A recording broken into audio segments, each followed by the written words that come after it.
Hello friends, আজকে আমি ডিম পাউরুটি টোস্ট আর কফি ব্রেকফাস্ট করব। দারুণ না? আমি দেখুন দুটো ডিমকে ফাটিয়ে নিলাম, নিয়ে এর মধ্যে একটু লবণ দিয়ে দেব, দিয়ে ভালো করে ফেটিয়ে নেব। আর আমি পাউরুটি স্লাইস পাউরুটি মাঝখান দিয়ে কেটে নিয়েছি। এ দেখুন, এবার একটা প্যান বসিয়েছি, প্যানে রিফাইন্ড অয়েল দিয়ে দিলাম, দিয়ে ডিমের মধ্যে পাউরুটিগুলো ডুবিয়ে ডুবিয়ে ভেজে নেব। এপিট ওপিট উল্টে ভালো করে ভেজে নেব লাল লাল করে।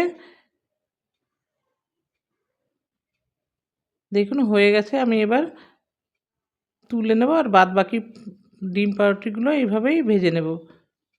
এবার গরম গরম ডিম পাউরুটি টোস্ট আর কফি দারুণ জমে যাবে শীতের মধ্যে। দারুণ না? আপনারাও ট্রাই করবেন, খুব ভালো লাগবে।